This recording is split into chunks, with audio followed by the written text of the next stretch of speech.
What's up, YouTube? Crystal here. Straight back at it with my OCs collection part 2. Now, I'm not sure how long this is going to take. I might be able to fit it into one video, but if it's over 20 minutes and I haven't gotten into my 7 inches yet, I'm just going to cut it and then do a third part. I literally just finished doing my 12 inches and LPs and all the alternative colors and stuff. It actually was a 30 minutes, which was surprisingly shorter than I expected. So let's see, maybe I can fit this in. Now, a little bit of background, the OCs, whatever you want to call them, absolutely my favorite band ever, which is really strange because I literally had never heard them until about a year ago. And they just flipped my wig. I couldn't believe it. I guess mostly because I lived in Indonesia for so long and I just didn't have access to underground indie music, etc. And finally heard them, and yeah, just kind of changed everything. And they are the only band that I do actively try to collect as many pressings or colored or versions as possible. I do also have some other John Dwyer projects in here. John Dwyer, who is like the brainchild of the OCs. He's got a lot of projects that he's had for a long time. He's been pretty active in the indie scene for, more than 2 decades. Now, here I've got my OCs compilations, live albums, best of. I've got a few other projects of his in here, and I've got some CDs in 7 inches, but we'll see if we can get to those. But let's get into this one first.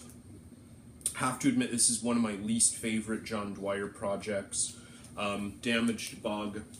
This is just a standard black pressing. Honestly, like, it's the kind of stuff, it's good, but I just can't sit and listen to it. I don't know, I just don't find it holds my interest. It is very electronic, which I'm not particularly into electronic music. This is the only album I own from Damaged Bug. I've listened to a couple of the others and they just don't really grab me, so I'm not particularly active collecting them. Of course, it would be nice to get some, colored pressings from them, but I'm just not really going to spend what they're asking for. Now, this is a really good project from John Dwyer that I did kind of write off, again, because it just sounded so different than the OCs I was used to. I couldn't really get into it. Coach Whips, Get Your Body Next to Mine. They're kind of like a garage punk band, very loud, fast, kind of abrasive guitar work, and this is a really beautiful colored vinyl, one of my favorites ever.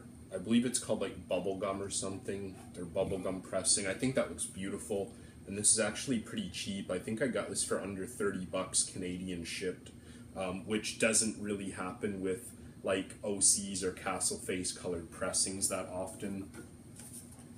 Didn't really like this album when I first heard it. Like I said, I was expecting something kind of like OCs, and this is quite different. And the kind of, I don't know, all the vocals I've heard from Coach Whips all have like the megaphone thing where he sings through a megaphone or has a megaphone effect on his voice, and I didn't like that at first, but I kind of gotten used to it, and I don't mind it now. Oh, and Bangers vs. Fuckers. Pretty good album with some interspecies animal love going on in the front there. This is a pretty common white pressing, nothing too valuable. But this is a really good album. This has got a few tracks that I really enjoy. I think I prefer this to Get Your Body Next to Mine. What is it? Dance Floor Bathroom. That's a great track. And Evil Sun. These are both really, really good. This whole album is like 20 minutes long or something. It's really quite short. The average song length is like 2 minutes. Okay, so before the OCs and way before the OCs were OCs, OCS. And this is, what is it? Yeah, this is their first record, like their first full-length record they ever released. Number 3, Songs About Death and Dying, I believe. So a lot of their earlier albums are numbered. This is, yeah, I think this is number 3. And this is a really nice silk screen cover. Like, you can actually feel the paint and the texture, which is cool. I really like that kind of added feature that you don't really get outside of the indie world. Limited, I think this is only 500 copies. Not sure. Very low, I think it was like 5 or so. I think the second pressing, this is the first pressing on Yik Yak, and there is a second pressing, oh, I can't remember who did the second pressing, but the second pressing's numbered, but it's higher. I think this one is lower, but it's not numbered, and this is technically the first pressing of it.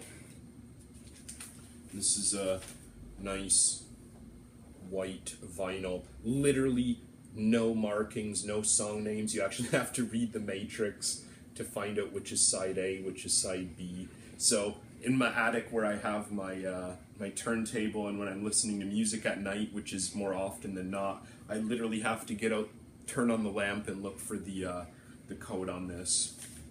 It's a good album. It is very folky, very, very, very folky, even compared to early the OC's albums, or the OC's albums like Sucks Blood and Cool Deaths of Island Raiders. This is even folkier, even more relaxed than that. Get Stoved, really weird title with an even stranger cover. Looks like, you know, a grade 7 student did this for an art project.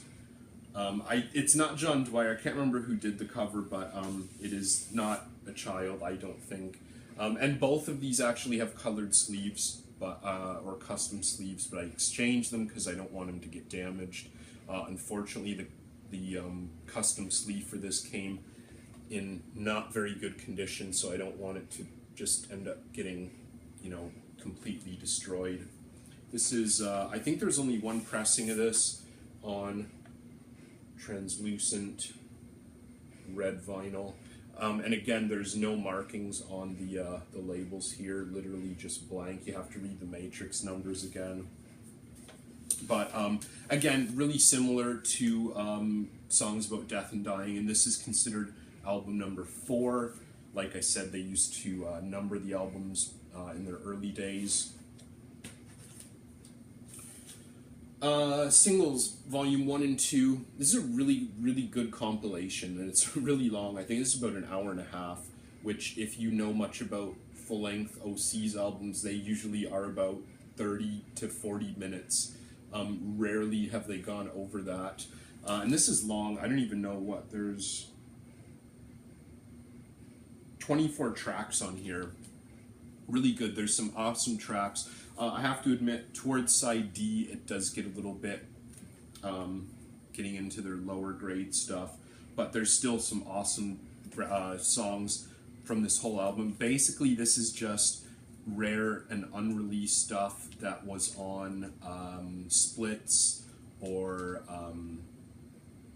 like rare singles and stuff like that. So you get some really cool stuff on here from Grave Blockers, from the Ty Segall 7 inches that they did, or the split 7 inches they did. So some really good tracks on there.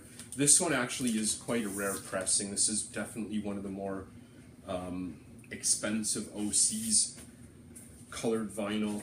This is the, I know it's just considered colored, so I'm not sure how many different colors are available, but mine is like, I don't know, semi-translucent purple, and I believe the other one is an opaque olive green or lime green. Yeah, I guess that's more of a lime green. But yeah, I don't generally, if I have a black copy, I generally do not play it. I just keep it stored. Keep the colored version stored and play the black version. More for, like, you know, the rarity. I don't want to wear out my rare copies when I've got, you know, a generic black one that I can, you know, pick up for $20 brand new, as opposed to, like, waiting for a copy for something for months for, you know, $50. But yeah, this is an interesting album. I don't think this really gets much attention. even from hardcore OCs fans. This is a very weird name. Zork's Tape Bruise. And this is, from what I understand, demos or unreleased versions of earlier OC stuff. I think a lot from Help. What is it? Help and Master's Bedroom, which are really good albums, and there's some really bizarre, very weird lo-fi versions on this. It's really not that expensive either, and it is only on Coke bottle, like kind of a hazy ice white or clear, like it's not quite clear but it's not quite white, but this is really good. I highly recommend this. If you have not heard this compilation yet and you like Help or Master's Bedroom, highly recommend checking it out. Now, I definitely mucked up on this. The first copy I have that I just showed, or the first copy I bought that I just showed, didn't come with the CD, and I knew that. Now, I got it, not expecting much, just thinking of it as like a best of, and it turned out to have all these like freaky, weird, you know, B-sides, demos, whatever, and I was like, wow, that's so cool, I gotta get the copy with the CD. So I splurged again. It wasn't even that much, to be fair, but I paid a lot just for the same record again, clear pressing, with the CD that turned out to be exactly disc 1 from this. Literally, the bonus disc that comes in here is Singles Volume 1, and it doesn't even say it on the CD or on the Discogs release page. So I put it in my computer to rip it, and it just comes up, the OC Singles Collection Volume 1, and all the tracks, like, I just spent, you know, like, how much to buy an album I already have, like, 4 times, like, you know, 2 times on vinyl and then 2 times on digital download. So I was a bit disappointed, but whatever. I learned my lesson. Live in San Francisco. It's interesting. I admit I was a very late comer to the OCs, and this is the kind of album that really changed my opinion. I don't know why. The OCs, an indie band from, you know, San Francisco. I was like, oh, they're gonna be a bunch of rich, whiny white kids that are like goofy college music, and, you know, they're all from like UC Berkeley and blah blah blah. I was like, I don't want to have anything to do with that scene. And then I was in one of the record stores in Hamilton, and I saw this, and I was like, whoa, there's an album cover of like some guy, I don't know, vomiting or spitting out, I don't know, beer or water or whatever. I have no idea what it is. And I looked at it, it's like, wow, that's the OCs. Maybe they're not at all what I was expecting. It's like, you know, that's like a middle-aged dude covered in tattoos playing, you know, guitar in shorts and vomiting on the stage. It's like, okay, maybe I need to give them a chance. And that's when I started, you know, searching for them and came across Mutilator Defeated at last. I was like, yeah, they're pretty awesome. And this is, I can never remember, I think this is clear, because it comes with a bonus flexi, which I do have. I'll show it, maybe, yeah, I think I'm going to have to cut. Yeah, okay, this is clear vinyl, double disc clear, really nice, very clear, like ultra clear, I think they refer to it as. So that looks really nice. It's not great. I'm really not hugely into live albums. Some cool glossy photos in the gatefold there. I'm not hugely into live tracks.